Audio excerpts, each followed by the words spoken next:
17세기 영국은 경제적으로 프랑스에 뒤처져 있던 섬나라였다. 프랑스와의 무역을 통해 산업을 유지해왔다. 그러던 영국에서 면직기계, 증기기관, 철의 재련 공정의 발명과 개량이 이어지고 영국은행, 동인도회사, 런던 사회보험과 같은 금융기관들이 세워진다. 18세기와 19세기에 이르러서는 전 세계 해상무역의 주도권을 장악하게 된다. 한때 유럽에서 뒤처진 나라 중에 하나였던 영국을 이렇게 부강하게 만든 숨은 주역이 있었다.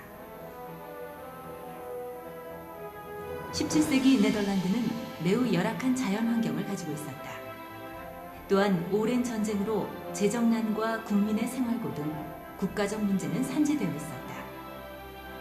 그러나 영국의 산업혁명 이전의 단계에서 네덜란드의 직물공업은 세계 최고의 수준이 되고 조선업 분야에서도 강세를 보였으며 단순히 경제적 차원에서뿐 아니라 신앙과 문화의 교류에서도 진일보를 이룬다. 네덜란드의 눈부신 발전 이면에 있던 숨은 주역. 과연 그들은 누구인가?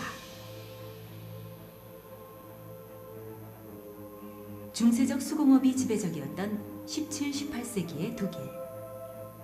3년 종교전쟁을 직접적으로 겪어 많은 국가의 기관시설에 피해를 입는다.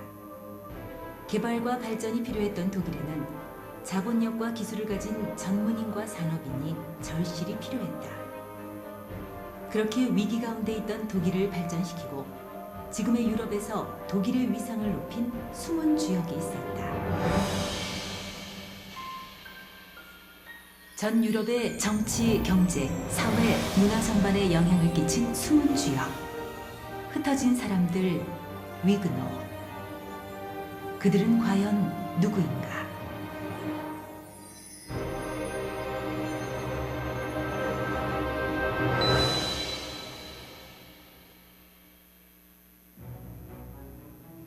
과거 로마 제국이 닦아놓은 도로를 따라 초대교회의 복음을 가진 기독교는 급속히 전파됐다. 2세기 남부 프랑스 지역을 중심으로 기독교가 성장하면서 12세기에는 개혁자 발도파에 의해 프랑스 종교개혁의 뿌리가 되는 성경적 개혁운동이 일어난다. 종교개혁이 일어난 16세기에 이르러 개혁자들에게 관대했던 프랑스와 1세가 스페인과의 전쟁에서 패하자 로마 가톨릭의 영향력은 점점 커졌으며 개혁교회들을 교황의 권위를 위협하는 세력으로 간주하며 박해하기 시작한다. 이때 많은 개혁교인들이 생명을 잃거나 프랑스를 떠난다. 그리고 그때 프랑스의 젊은 청년 칼빈은 개혁적 신학 사상을 가졌다는 이유로 수배령이 내려졌다. 칼빈은 스트라스부르로 도피하려 했으나 프랑스와 신성 로마 제국의 전쟁으로 우회로인 제네바에 들르게 된다. 모든 것이 무질서 그대로이다.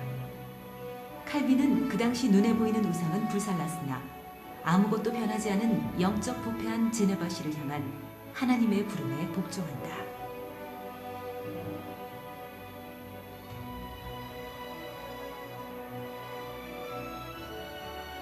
칼빈은 그곳에서 개혁된 복음의 사상을 바탕으로 올바른 교회를 세우기 시작한다.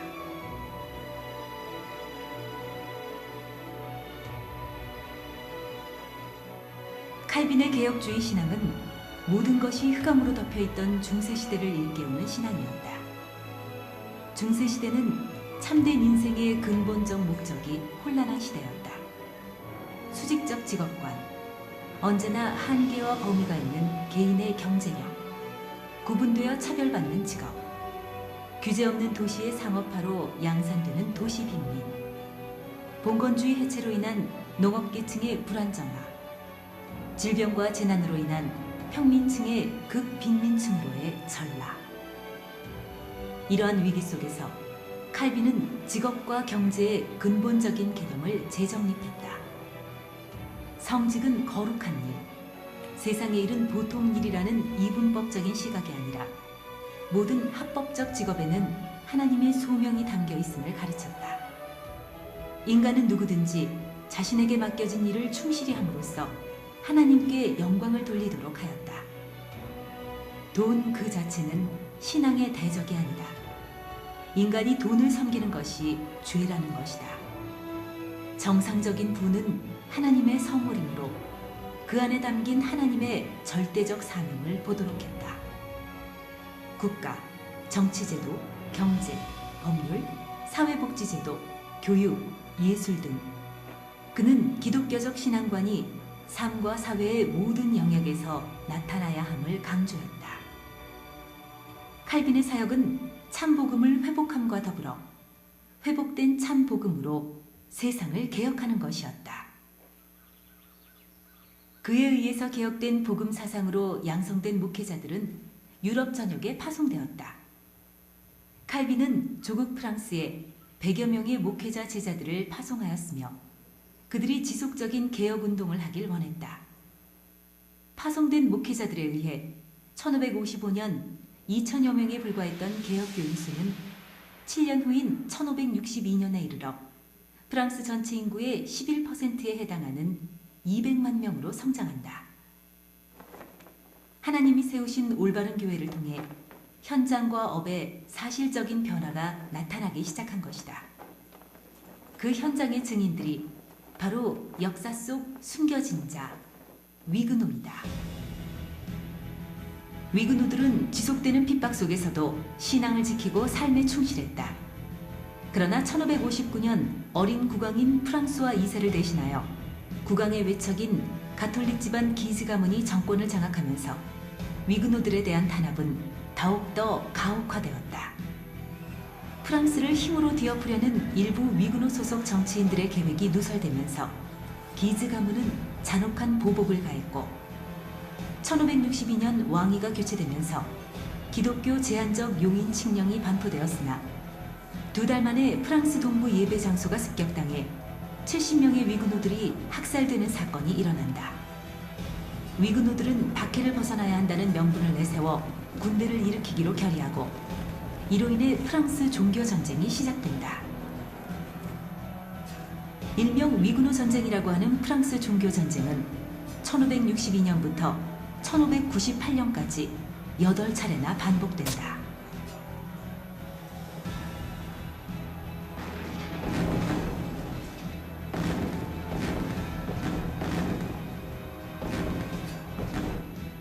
(1598년) 앙리 4세는 낭트 칙령을 발표하여 프랑스 내 160여 개 지역에 위그노들을 위한 안전지대를 규정하고 예배와 집회, 교육과 공직의 자유를 허용한다. 그러나 루이 14세가 왕위에 오르면서 하나의 왕, 하나의 법, 하나의 신앙에 입각해 위그노들은 대대적인 탄압에 시달린다. 결국 루이 14세의 퐁텐블로 칙령을 통해 위그노들은 유럽 전역으로 흩어지게 된다. 이 영구적이고 폐지 불가능한 칙령으로 낭트 칙령을 완전히 폐기한다. 자칭 개혁 종교 예배를 일절 금지한다. 영주들이 집에서 예배하는 것을 금지한다. 개종을 원하지 않는 자칭 개혁교회 목사들은 이 칙령이 공표되고 15일 이내에 왕국을 떠나야 한다. 떠나기 전에 설교하는 것은 금지한다. 자칭 개혁교도의 자녀들을 위한 학교 설립을 금지한다. 자칭 개혁교도의 아이들은 가톨릭 영세를 받아야 한다. 퐁텐플로 칙령 직후 위그노들에게 3가지 선택지가 주어진다. 첫째, 위그노 신앙을 포기하고 가톨릭으로 완전히 개종할 것. 둘째, 거짓 개종을 통해 굴욕적이지만 비밀스럽게 신앙을 지킬 것. 셋째는 망명이었다. 망명은 위그노들의 신앙을 가장 안전하게 지킬 수 있는 방법이었다. 그러나 현실적으로 어떠한 연고나 권리도 없는 외국으로의 망명은 그들에게 일종의 사회적 죽음이었다. 또한 망명이 발각되면 가혹한 처벌이 뒤따랐다. 위그노들은 선택을 해야 했다. 20만 명의 위그노들은 망명을 선택한다. 유럽 각지, 심지어 다른 대륙으로까지 위그노들은 망명했다. 비록 그들이 원한 바는 아니었지만 위그노들의 확산을 통해 유럽 대륙 곳곳에 개혁 신앙이 전파되어 확산된다. 전 유럽에 누룩처럼 퍼져나간 위근호들은 유럽을 계몽시키는 큰 역할을 하게 된다. 세계 경제 역사에서 17세기 네덜란드는 흔히 기적으로 일컬어진다. 그 역사적 번영에서 중요한 요인은 바로 위근호의 유입이었다. 네덜란드에서는 전체 위근호 망명자의 3분의 1이 넘는 7만 명이 정착했고 위근호 목회자들의 40%가 선택한 망명지가 네덜란드였다. 또한 위근호들의 유입으로 인해 영국은 프랑스를 제치고 18세기부터 19세기까지 전 세계 주도권을 장악한 국가로 성장한다. 이후 영국은 세계 선교를 하는 나라가 된다. 위근호의 확산은 가톨릭이 지배적인 유럽 곳곳에 개혁 신앙이 전파되고 확산되는 중요한 선교적 계기가 되었다. 위근호는 유럽의 근대화에 큰 영향을 주었으며 이는 세계복음화를 향한 절대적인 역사적 움직임이었다. 칼빈이 전한 복음으로 개혁된 직업관, 경제관, 사회관, 국가관을 가진 위근호들의 영향이 실제 삶으로 나타났고 현장과 사회와 국가가 살아날 만큼 재창조의 역사로 일어났다. 오직 그리스도를 발견하기 위해 성경을 읽고 해석하길 원했던 칼빈. 칼빈의 제네바 요리문답은 다음과 같은 질문으로 시작을 한다. 인생의 제일 가는 목적이 무엇입니까? 우리의 인생 제일의 목적은 무엇인가? 하나님을 영화롭게 하기 위해 유럽 전역을 변화시켰던 역사. 그 재창조의 능력이 지금 내 안에 있다. 만물 안에서 만물을 충만케 하는 자가 지금 나와 함께 하신다. 완전한 복음으로 담난 제자들이 모인 교회. 그 교회 구성원들의 삶을 통해 세상이 변화되는 것이 하나님이 준비하신 응답이다. 그와 함께 나는 오늘도 현장에 선다. 보이지 않는 교회로, 현장에 흩어진 숨은 주역으로. 흩어진 우리의 걸음이 전도와 선교를 향한 역사적 움직임이라는 것을 확신한다. 지금 그리고 그곳에서 당신은 어떠한 교회로 있는가?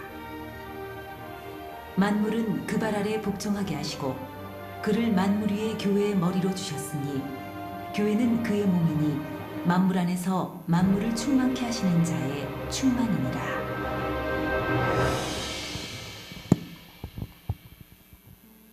이 첫 번째 영상에 대해서 잠깐 부가적으로 설명을 드리겠습니다. 위근호에 대해서 여러분께서 많이 못 들어보셨죠? 저도 국립중앙박물관까지 찾아봤는데 아주 자세한 자료들이 별로 없었습니다. 그것은 분명히 사단의 전략입니다. 이 위근호는 무엇이냐면 그 시대에 완전히 시대를 우리 기독교가 정복했던 정확한 역사입니다. 위근호는 프랑스 사람들인데요. 칼빈의 제자들입니다. 그런데 아까 보셨다시피 영국과 네덜란드, 독일로 흩어졌습니다. 그래서 그 나라들을 발전시켰죠. 그 중에서 이제 18세기에 요한 웨슬레라는 시대적인 전도자가 나왔을 때 유럽에서 가장 못 살은 그 영국이 가장 잘 살게 되는 산업혁명을 일으키게 되는 것입니다. 산업혁명을 통하여서 영국은 해가 지지 않는 세계를 제패하는 나라가 됩니다. 그러면서 복음이 전 세계로 전달되게 되죠. 그래서 간의 수공업이었던 것을 공장을 만드는 2차 산업을 주도하게 됩니다. 복음 가진 기독교인들이 2차 산업을 주도하게 된 것이죠. 그 후에 복음이 희미해지면서 복음이 미국으로 넘어갑니다. 그때 또한 시대적인 전도자 무디 목사님이 나왔을 때 2차 산업을 완전히 정복하는 일이 생깁니다.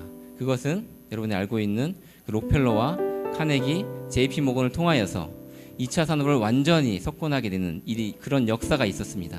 그런데 오직 그리스도라는 이 복음이 사라진 그 19세기에는 어떤 시대적인 전도자가 나타나지 않았습니다. 오직 복음이 아닌 WCC 같은 그런 섞인 복음이 나타났을 때는 우리 기독교가 3차 산업을 완전히 빼앗기게 됩니다. 단 3명의 인물인데요.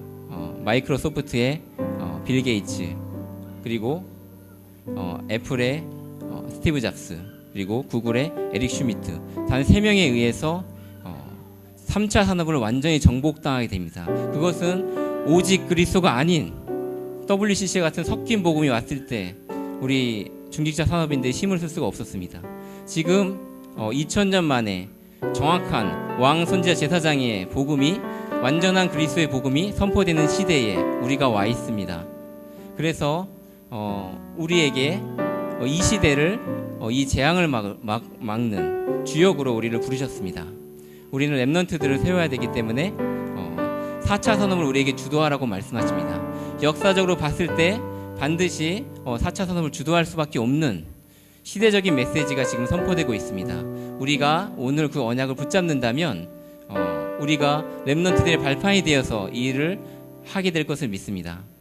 오늘이 그 언약을 붙잡고 기도하는 날이 될 것을 믿습니다. 두 번째 영상은 현장에 대한 짧은 8분짜리 영상입니다. 두 번째 영상을 함께 보시겠습니다.